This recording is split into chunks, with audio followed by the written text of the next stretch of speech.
As Doug said, I'm Les Lefevre. I've lived in Madeira on and off for 65 years. And I drive by all these places in Madeira every day, and as you all do. And I thought I would do a little photo tour of Madeira and try to connect the present with the past and tell you how we got to be from a farming community to this bedroom community that everybody wants to move to and live in and pay taxes in. So, without further ado,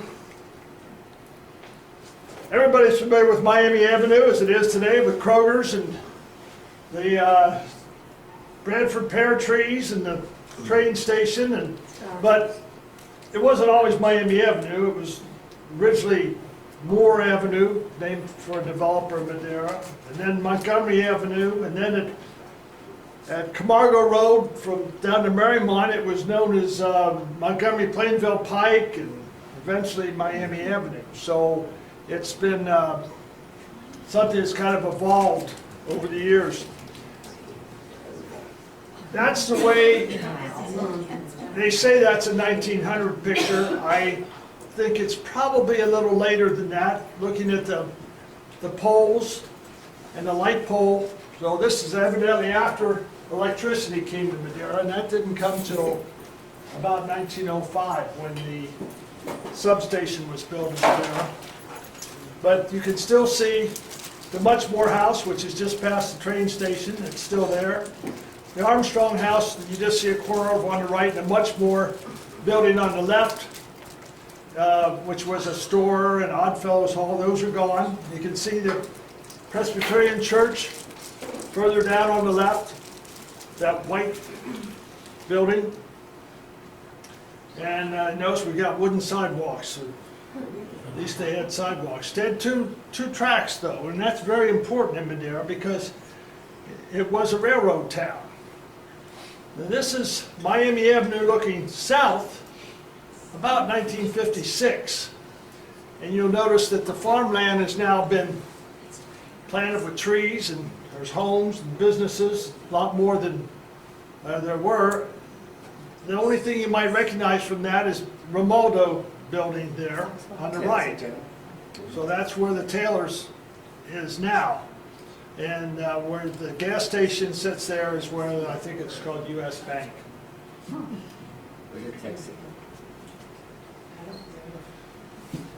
People drive by this all the time, and I'm sure this is on Shawnee Run, I'm sure they wonder about it. It's privately owned. It's the oldest datable building in Madeira, it's 1839. That originally was built on what was called McCullough Road by Oliver Jones, who was a family that settled very early on, about 1798, up off of what is now Kenwood Road. Okay, where is that again? That's on Shawnee Run between Kenwood and Camargo. Gotcha. And across from what there's a tennis club there. Yeah, Across from gotcha. that. Near the tracks. See, I wasn't the only one. That was Oliver got that from I don't know if it's his sister, but it was Rebecca Jones McCullum. So she was a Jones, and so it transferred in the family, and then he built it for $235, I think. We have quite a bit of documentation on that. That's how it appeared in 1890, and it was at first as a school. That was a district school. There were private schools before then. There was a school at Euclid in Miami, which was a log school that Dan Hodgebrook taught in, that some of you may have heard about, that burned down, and there's stories about that. But this was a district school, so this is more of a public school, when they formed school districts. And it was, I'm not exactly sure now how long it was a school, and it became a church and a meeting place, and then it was a residence when I was growing up. And you notice the grapevines here, which is very important to Madeira, and we'll talk more about that later. The inside has still got blackboards all around the room. The present owner actually cleaned out the partitions that divided up into a house, and he exposed all this, which was the original school. And there's actually faint writing on the blackboard. And I'm not sure, was someone that opened that door back there? Someone's trying to get in there, I It think. was books. I think the I was books putting are books. in Oh, their books. deposit. Oh, I'm sorry, that was book. Never mind, Carl, that was Nice. books in the book deposit. I thought somebody was trying to get in the door.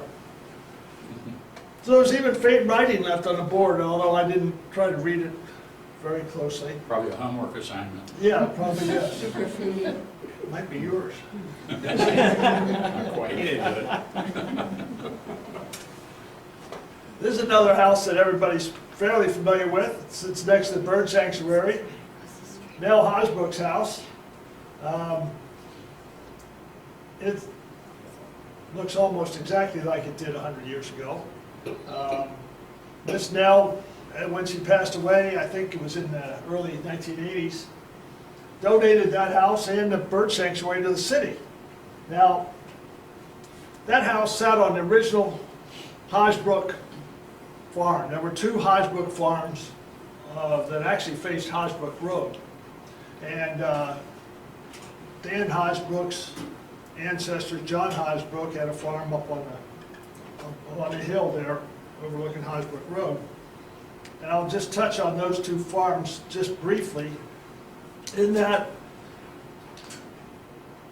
those were two of the farms were raided by John Hunt Morgan in July of 1863. There were three homes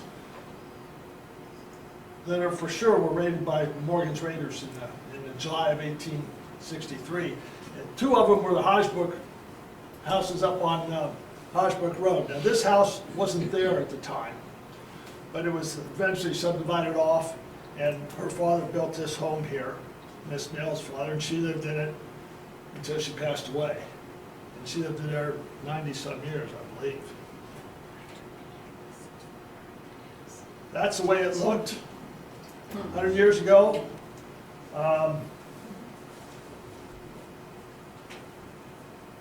That's with Clara Fowler Hosbrook, John Hosbrook, and Miss Nell, and I think her brother, who I don't have a name for.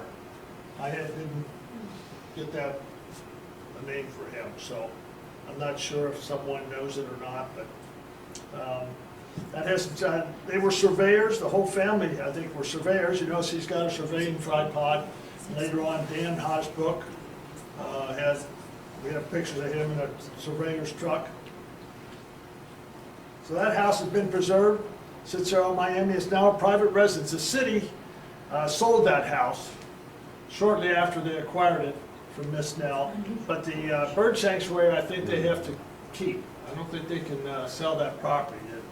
That was in the gift that had remained a sanctuary. That's Miss Nell. Hard to find a picture of Miss Nell. I wish I'd taken a picture. I lived on Miami. She walked by my house hundreds of times. She always wore a little sunbonnet, like the pioneers wear, you know. Usually dark clothes, long dresses, long coats. The only person that my dog would bark at would be Miss Nell. And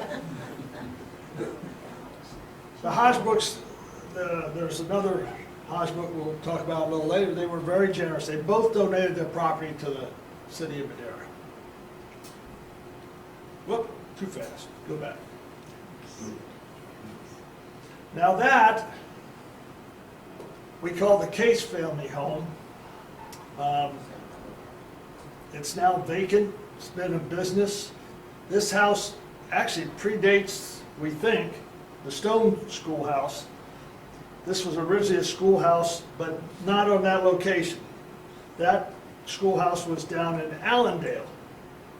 Now, Allendale was not very far from the center of Madeira where the train station is. Allendale is where Camargo Road crosses the railroad tracks. Not much more than a mile away, but it was, that area was referred to as Allendale, and there were some settlers there at Allendale, and I think the train may have even made a stop there.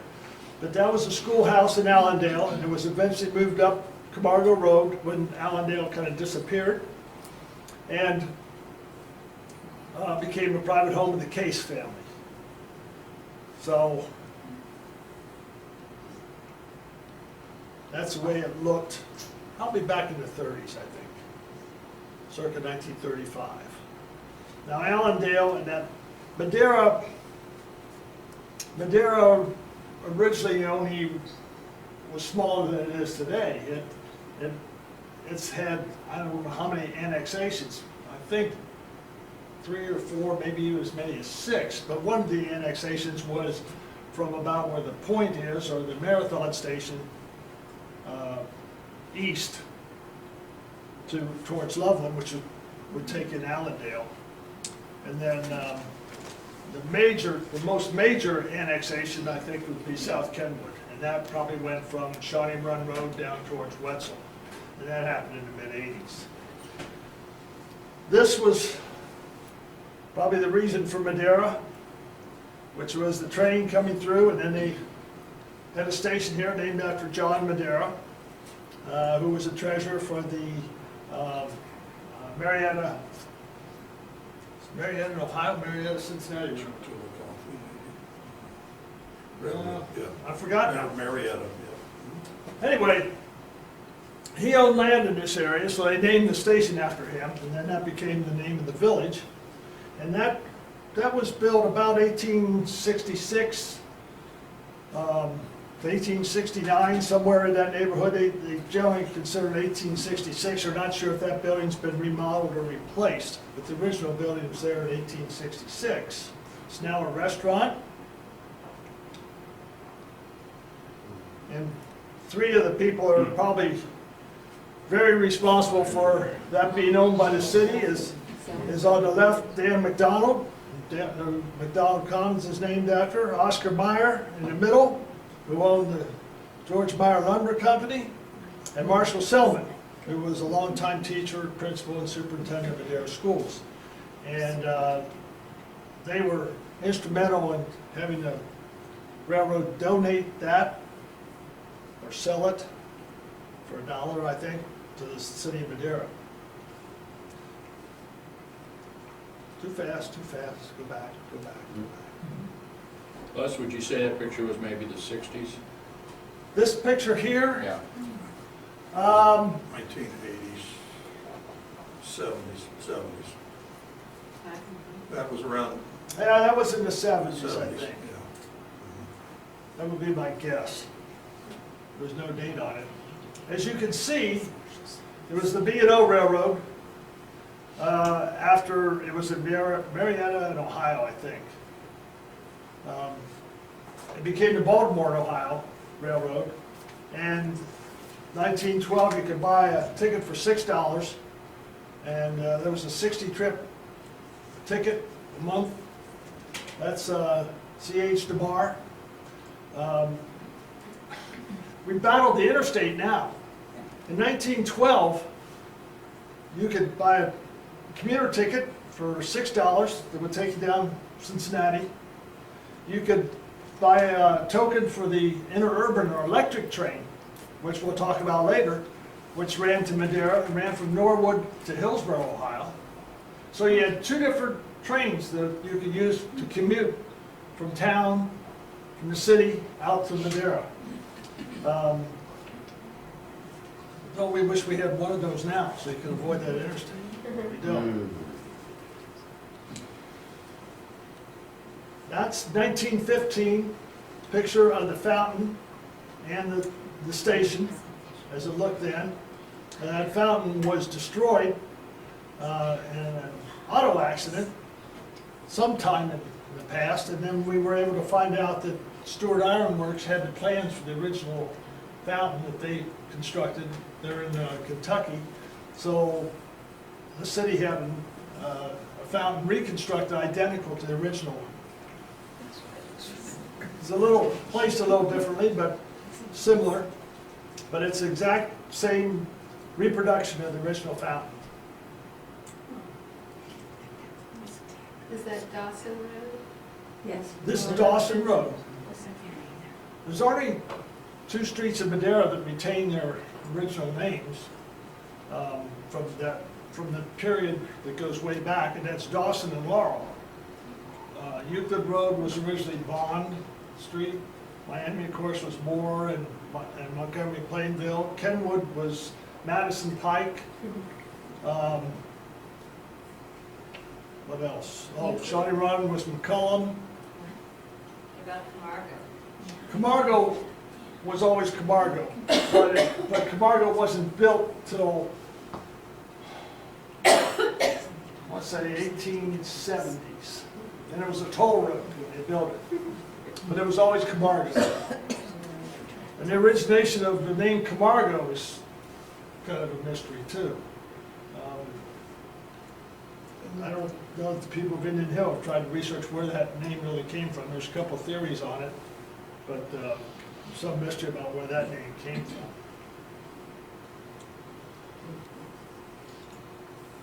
Okay, this is the Drews home. The Ohio Historical Society had this listed as the Hetzler home, and I don't think this was the Hetzler home. Was it, Nancy? No. It was never the Hetzler. It was always in the Drews family.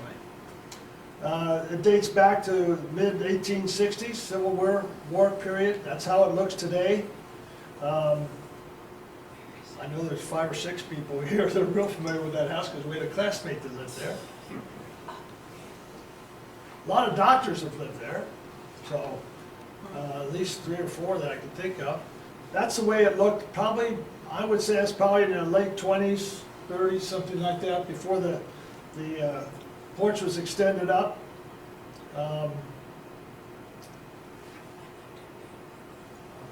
Garage is in the back.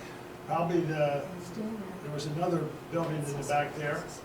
Now, the Druces family, they still had people living in the community until just recently. Last 5 or 6 years, I think. Whatever Drusilla passed, she was probably the last one. There's S.K. Drews. He was the first mayor of Madeira in 1910. That's when Madeira became a village, or incorporated, not a city, of course. There's probably only about 500 people, 300 to 500 people in Madeira at that time.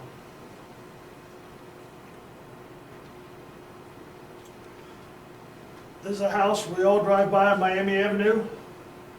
It's been the residence of physicians, veterinarians, dentists. It was veterinarian when I was growing up. Jenny Madden lived there, Dr. Madden. What else I want to say about that house?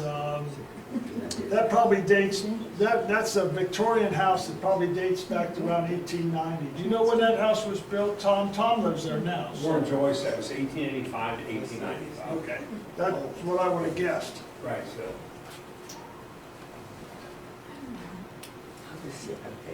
That's the way it looked, sort of the way I remember it from years and years ago. Almost all the historic houses, the porch faced the front and a walk went down the front. They've all been changed.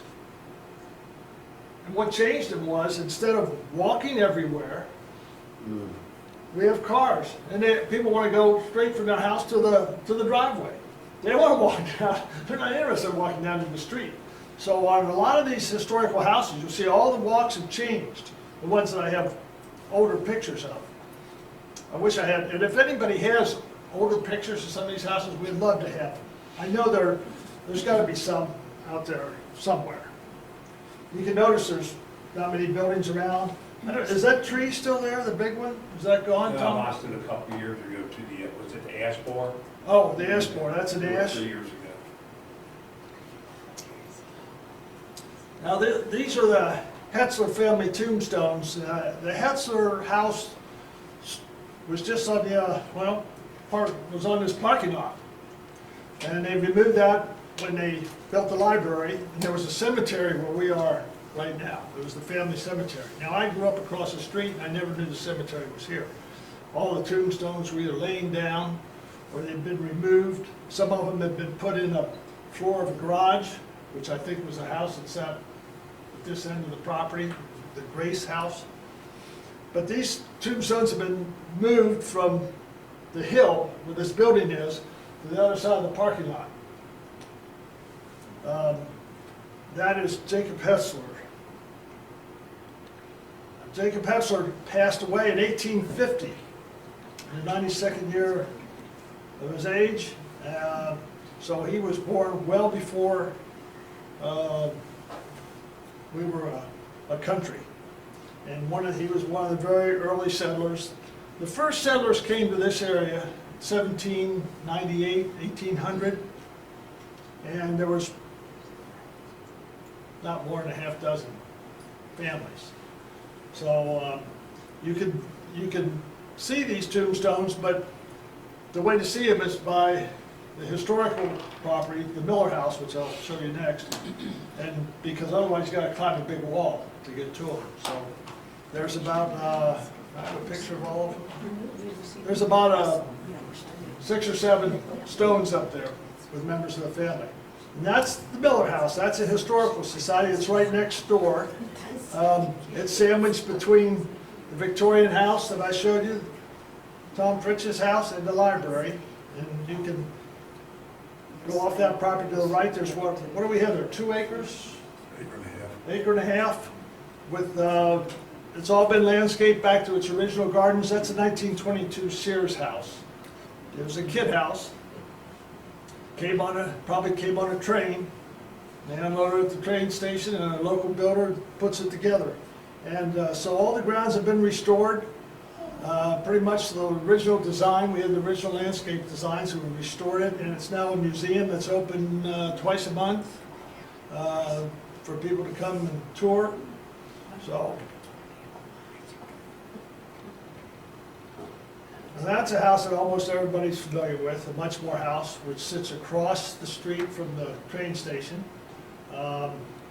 This house and the one next door were also given to the city of Madeira by Cleo Hodgebrook, who was a cousin of Nell Hodgebrook. It's now a Creativities.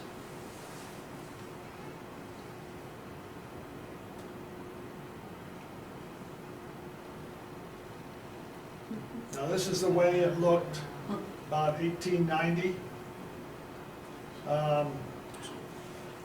Joseph Muchmore is sitting in the chair. He ran the store that was diagonal to it, which was Muchmore building, was diagonal across the railroad tracks as you would go up the hill, probably about where the entrance going into Ferrari's is. And I think it said on the back of the picture, I'm not sure I remember it correctly, it was Issa and Thomas and Lady, and Lady's the horse. Lady was a well-known horse. And you can see in the back, there's a barn. And the barn was there until the mid-90s, 1993, when the city raised it for parking. It was a kind of a unique barn, a cross-gable barn. It's a shame we couldn't save it and keep it, but it's gone, but it was here for a lot of years.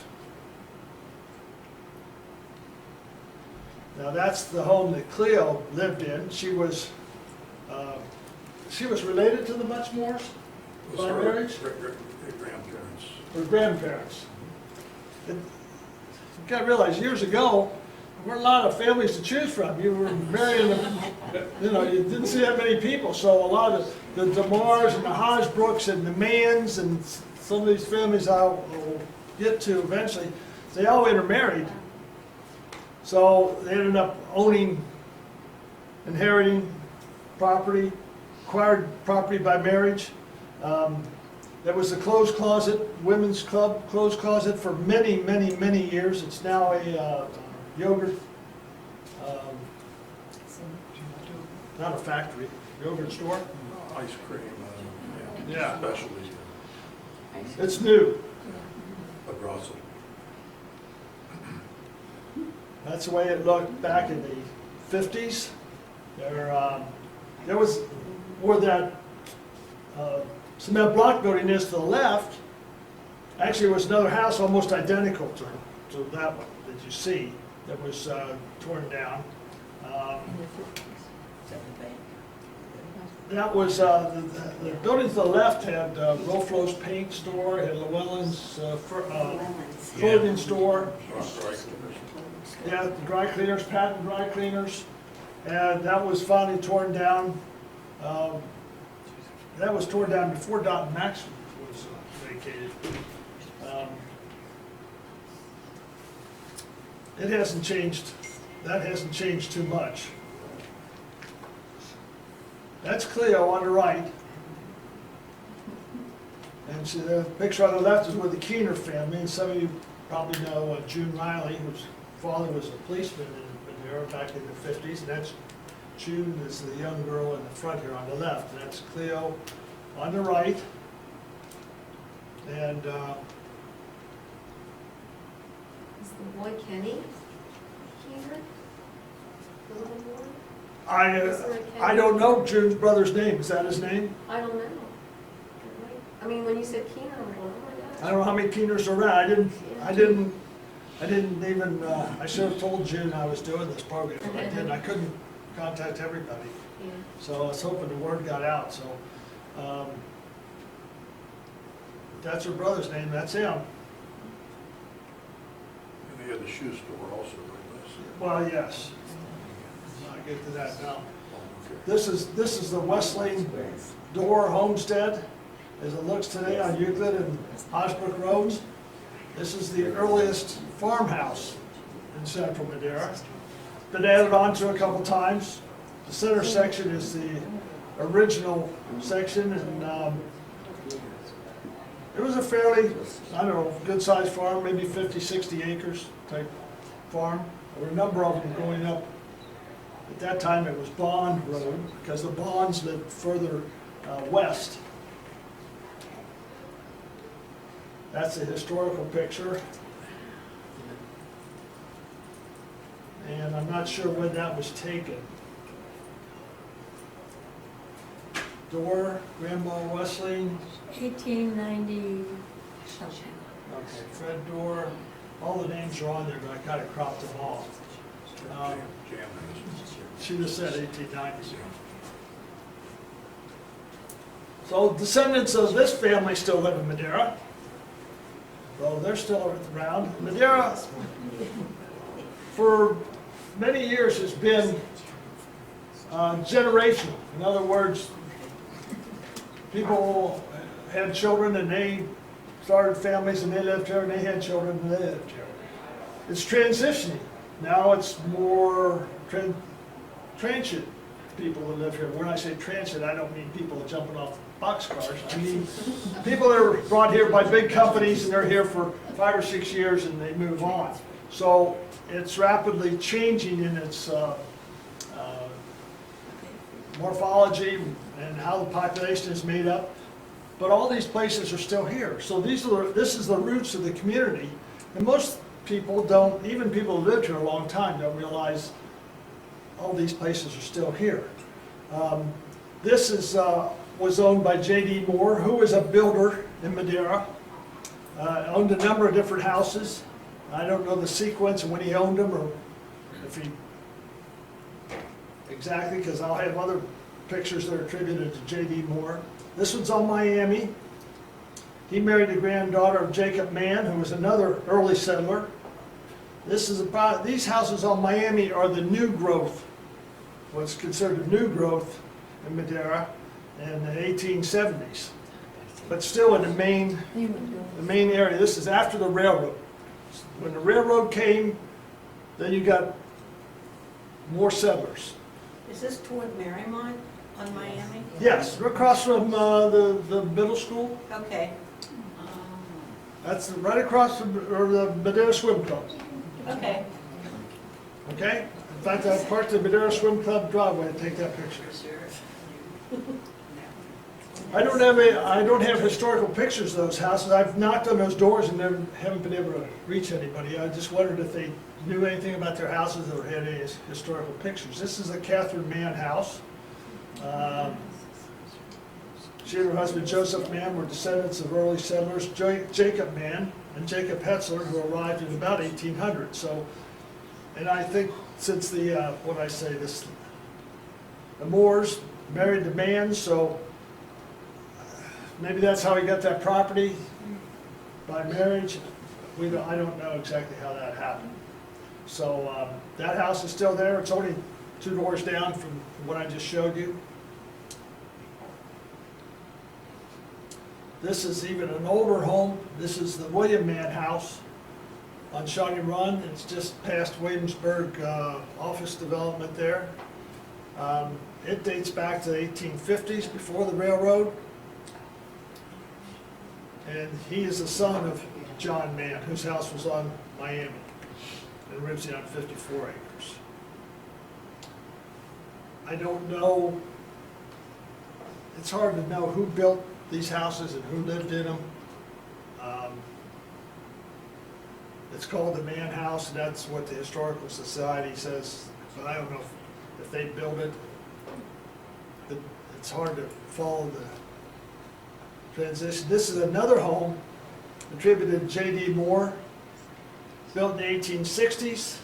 This was right before the Civil War, and right before the railroad came. It's typical of the homes that were built here at that time.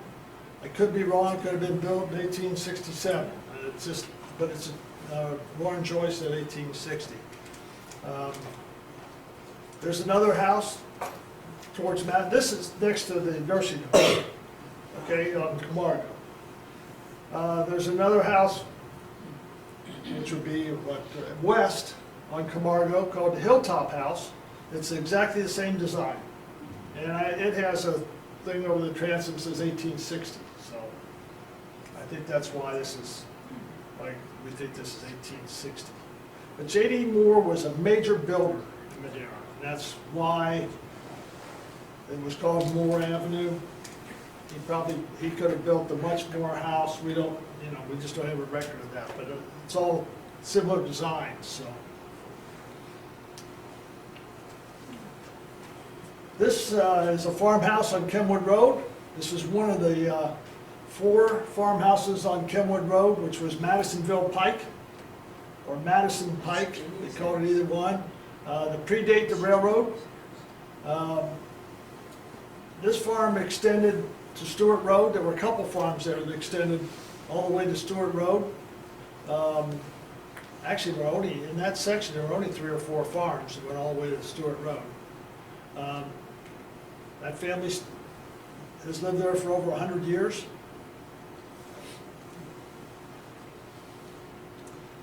This is the only early picture I have of that house. This is the Frederick house.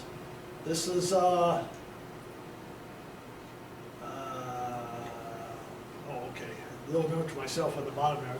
This was taken, I think, about 1930. This is Wilhelm Friedrich. And what's this? I forgot his wife's name. Where's she? Minerva. Oh. I think it was Minerva. They call her Minnie. Minnie? Yeah, Minnie. Yeah. Minnie. And you notice the steps come down the front. They no longer come down the front. They come off the side now. That's how all these houses, they've changed how the steps come off of them. Now this home and the next 3 homes I'm going to show you are all on the original Indian Hill. Indian Hill stole the name from Madeira. There was, of course, what happened is Madisonville was pretty well settled before Madeira, and the Indians would raid Madisonville, and they stole some things out of Madisonville, and Madisonville people chased them up what would have been a game and Indian trail up what is now Wetzel. And they caught the Indians and killed one on top of the hill, and after that, and they buried him there. That's the story goes. And after that, they called that Indian Hill. So the ridge along Kenwood Road was the original Indian Hill. And that happens to be the highest point in Hamilton County. And if you stand up there anywhere by the golf course, you realize you look out all the way to Cincinnati. That's got to be the highest point in Cincinnati.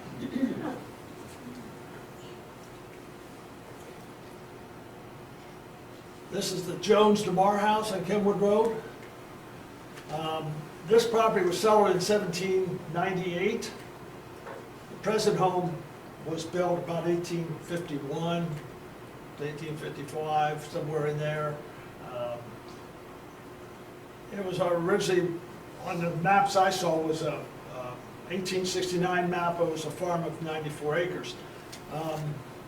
I'm sure they had a log cabin or something on that property before that, and then built that house in 1851. That house was part of the Underground Railroad. A fairly recent person that lived in that house told me that the DeMars, who got the house from the Joneses, which were the original owners, said there was a trapdoor going to a secret sort of hidden room down in the basement, where and the trapdoor's in a closet where they could slaves could drop down into the basement and hide. And I don't think many people knew that was a part of the Underground Railroad. There's the Jones home circa 1920. That would probably be DeMar home at that time. Families that lived there passed down the fact, yeah, okay, it's part of the Underground Railroad. Again, all the steps and porches come off the front, go out to the road. That road, Kenwood Road, which is pretty highly traveled now, wasn't paved till rather late. Do you know when that was paved, Ginny? I don't. Well, I think that some of the pictures even, It was very narrow. yes. too, yeah. This is the barn that sat to the north of that house, and there was a pond there, the Mar Pond, where everybody would come out and ice skate and so forth. And I have another picture of it, and you'll see closer of where it sets. Now, the grandmother that lived in that house, the Jones grandmother, went back to the barn to feed the animals, and the Indians took her, and they never saw her again.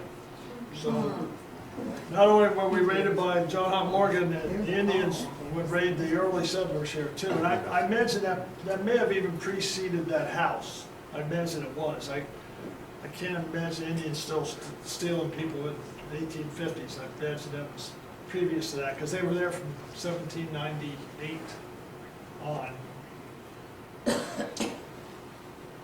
There's the house from the other side of Kenwood Road, across the street. This is taken from the Friedrichs property. Now, that tree to the right is one of the oldest trees in Madeira. That's still there. And the barn is the one that the grandmother was taken from. It's long gone, and the pond's long gone. That pond probably would sit in the back of some of those houses on Miami, between Miami and Rolling.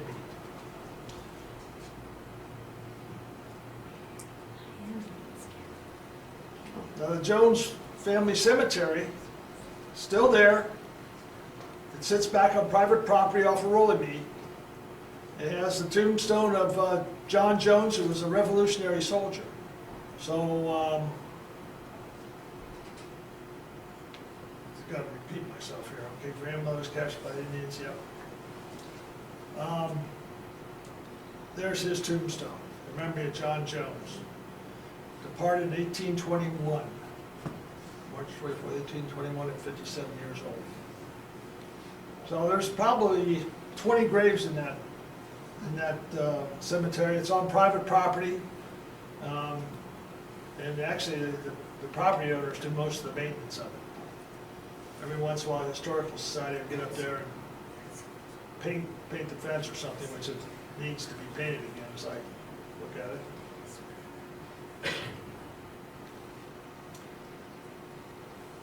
More about the DeMar house is Clarence DeMar. 34 times competed in the Boston Marathon. Won it 7 times. And when you read about him, the amazing thing was is he would take off and outrun for 7 or 10 years at a time. And all of a sudden he'd go back and run it again and win. Amazing runner. Ran in 3 Olympics. Placed third. He had a bronze medal. Was his best finish. First Olympics, he finished 12th, and he said it was mostly the fault of the coaches, and then he finished third, and then he ran it very late in life, well, relatively late, because I think he placed third when he was in his 30s, so he's probably close to 40 or later when he ran another Olympics and finished pretty well back 20-something. But not bad, 34 times. I think the last time he ran it, he was like 67 or something.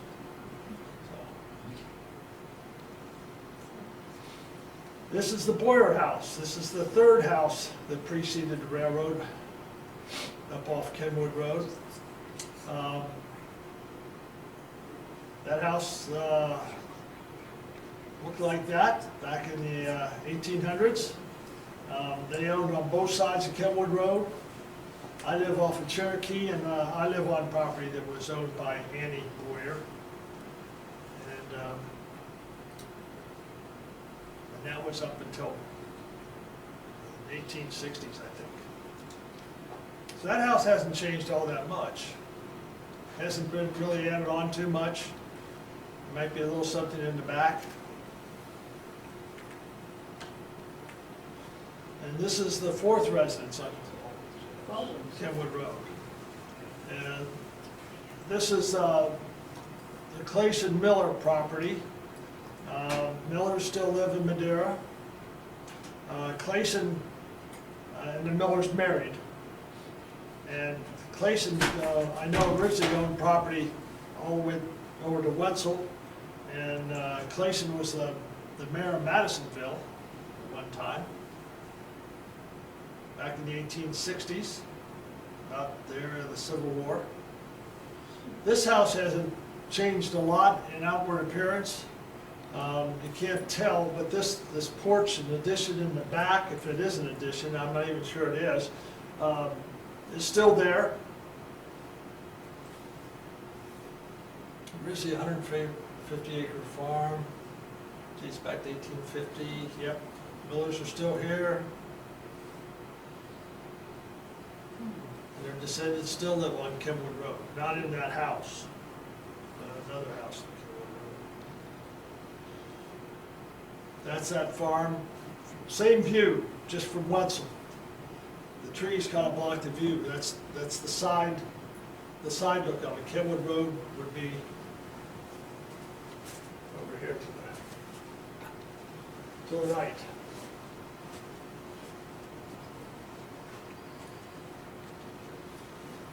This is the Burnham house. The Burnhams, that house is still there, of course. I don't have any historical pictures of it. I can't tell you a lot about Thomas Burnham. They lived in the city, and I think they used this mostly as a summer home. 36 acres. The thing about all these houses, the Mann home and the Moore home on Miami Avenue and the Burnham home, they all grew fruit. Madeira was known for its fruit crops, especially up until the late 1800s. It was all farms, but it was mostly fruit. Apples, pears, grapes. Waring was a local family, and he developed the Madeira grape, which eventually became the Ives seedling grape, which was finally developed all the way, it became an Ives seedling grape when he moved it up to Lake Erie. There was a blight came through in the 1860s and destroyed most of the grape growing in this area. And so they started grape arbors up off Lake Erie, and now that's a big grape growing area. But in the early days, more fruit was grown in Madeira, in the Madeira area, than anywhere else in the county. And Burnhams had orchards. You read about these early settlers would have 2 or 3 acres of pear trees, and 2 or 3 acres of peach trees, and 2 or 3 acres of apple trees. And they all had them. And grapes. Everybody had grapes. I think grapes were one of the best growing crops.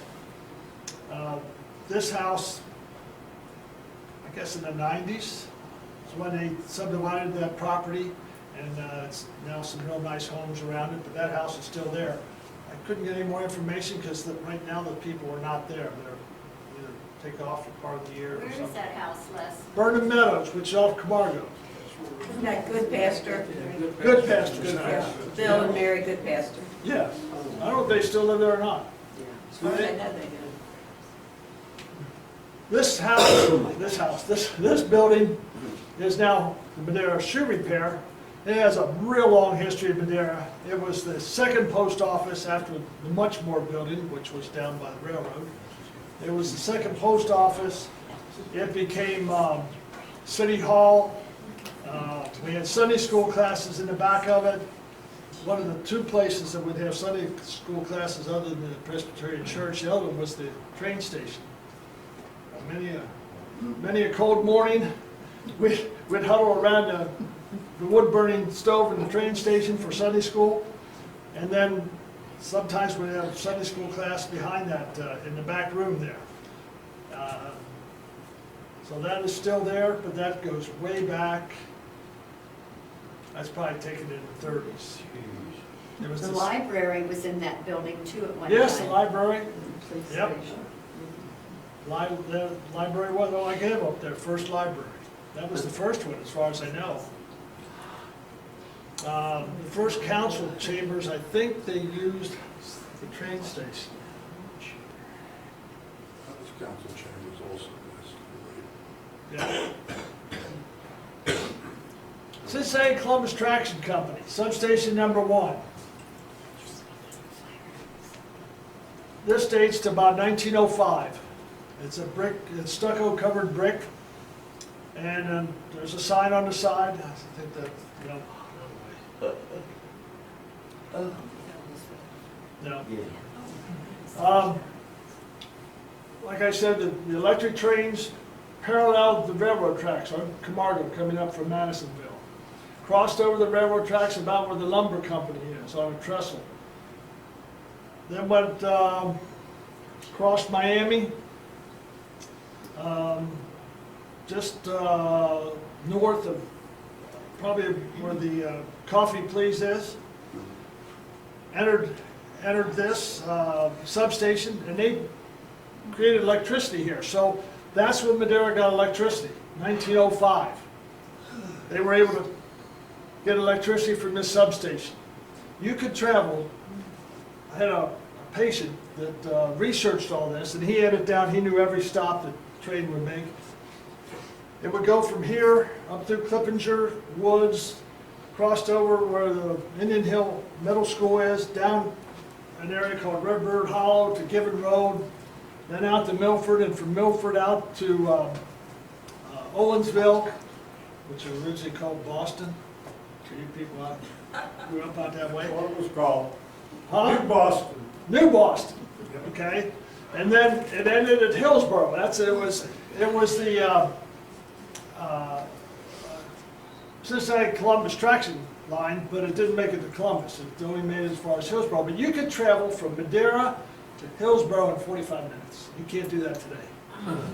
That train was capable of reaching 60, 70 miles an hour.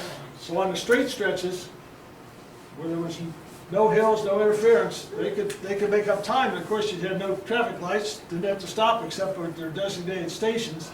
And there was only, I think, after Milford, there weren't a whole lot of stations. Milford, Owensville, and Hillsborough. Cincinnati Columbus Traction Company, substation number 1. And I think that may be the only substation left.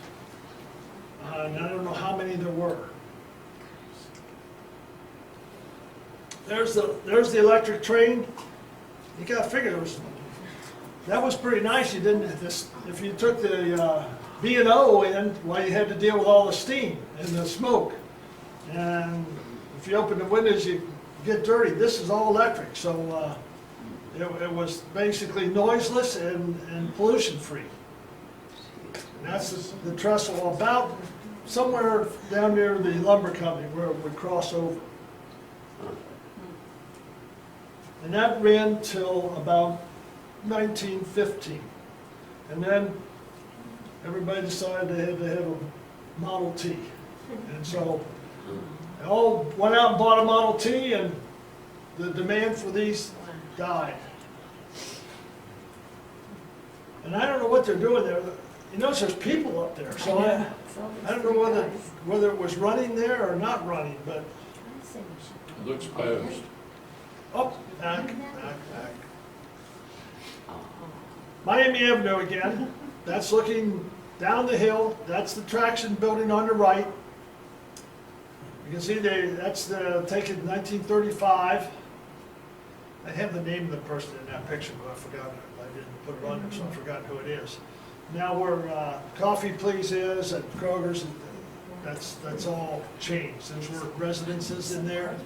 Some of them were still there as some of us were growing up. Who's that walking up the hill? I had their name, but I forgot who it is. Yeah, I did, it was on the picture. And I'm not so sure, these roads, like 1935 Miami Avenue, I don't know, it said it was a concrete road first.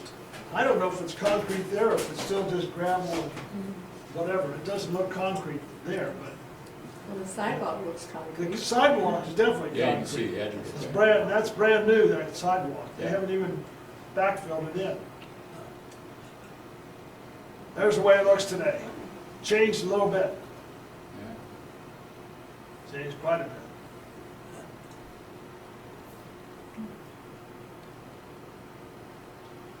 The Dones homestead, this is on Naomi.